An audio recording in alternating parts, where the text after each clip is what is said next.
मेरठ मुसलमानों की दो काजियों का मामला। कारी शफीकुर रहमान को एल ब्लॉक पर रोका गया। डीएम को ज्ञापन देने जा रहे थे कारी शफीकुर रहमान। नौचंदी इंस्पेक्टर इलम सिंह ने लिया कारी का ज्ञापन।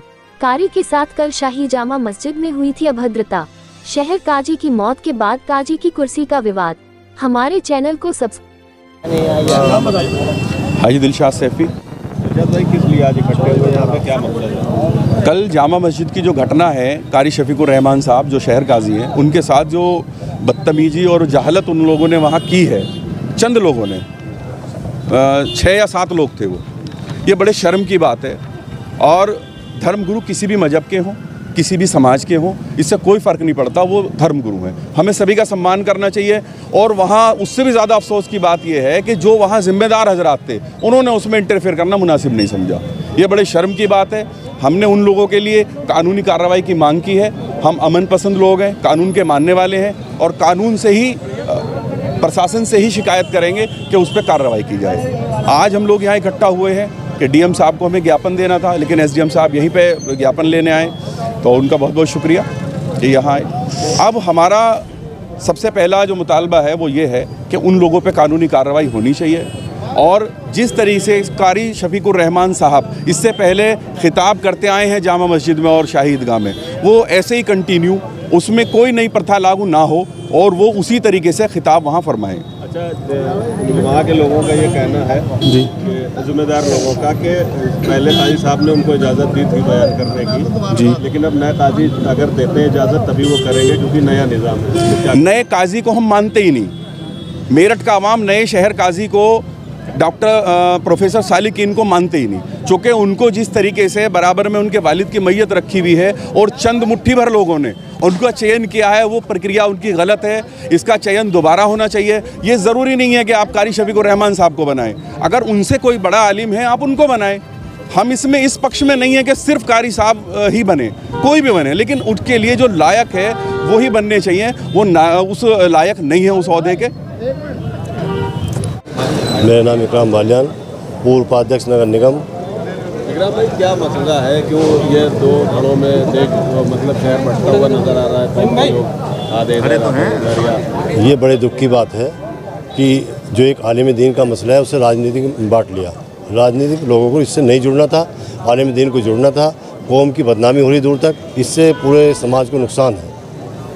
अभी क्या आप लोग चाहते हैं? हम ये चाहते हैं कि सम्मान के साथ जो आलिम दीन है उनका सम्मान किया जाए। जिस तरीके से कल ये घटना की गई है, हम इसकी निंदा करते हैं। ऐसा नहीं होना चाहिए। आलिम दीन कोई भी हमारा, वो हमारा सरपस्त है, सर का ताज है।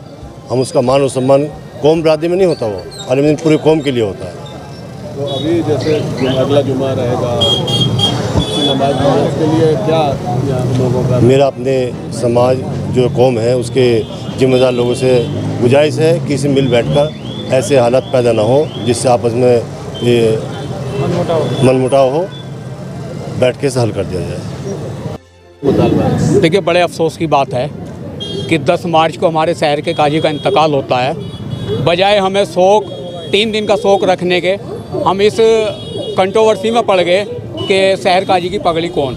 कुछ मनुवादी सोच के लोगों ने, अगली जाति के लोगों ने, ये षड्यंत्र के तहत एक पिछड़ी जाति का आलिम जो है शहर काजी ना बन जाए, उसको रोकने के लिए एक तरफ जनाजा और एक तरफ पगड़ी का प्रोग्राम। ये बड़ा ही जो है दुर्भाग्य है हमारे मेरठ के लिए।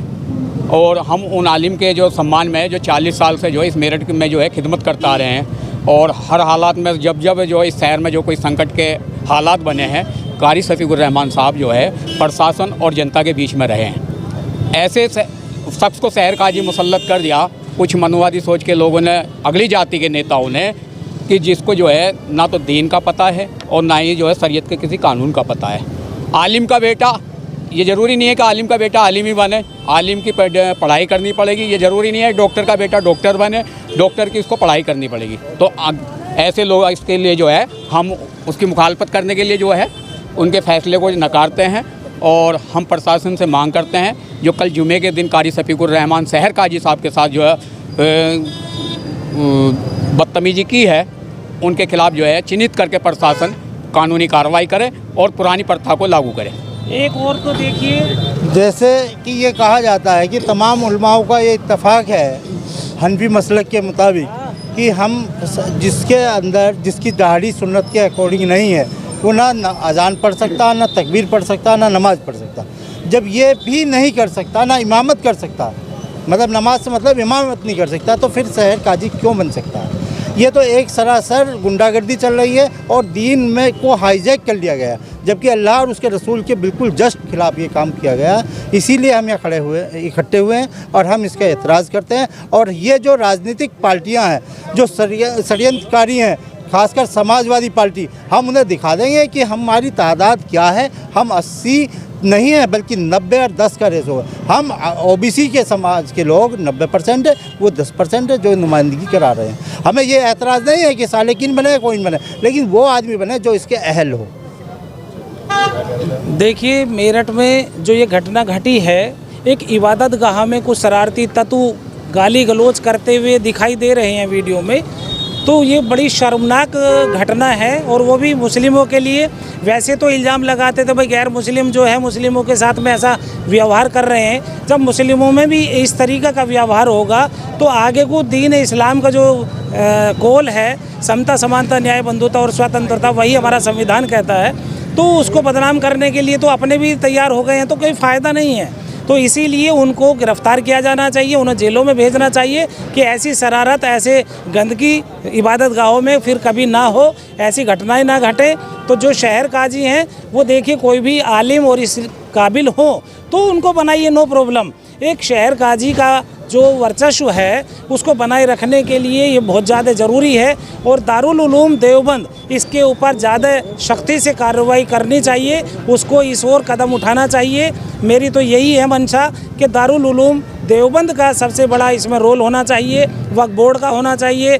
अदरवाइज़ पूरे समाज को बदनाम करने के लिए कुछ ऐसे शरारती तत्व जो 2-4 होते हैं वही काफ़ी होते हैं। तो ऐसे तो हर जगह होते हैं। एक मछली पूरे तालाब को गंदा करती है, ऐसी जो गंदी मछली है उसको टारगेट करके पूरे मुस्लिम समाज को इकट्ठा हो करके, एकजुट हो करके उन्हें सज़ा की मांग करनी चाहिए, चाहे वो किसी भी जाति धर्म के हो, कोई सा भी वर्ग हो। ऐसा नहीं होना चाहिए इबादत गाहों में। जय इंसान जय विज्ञान।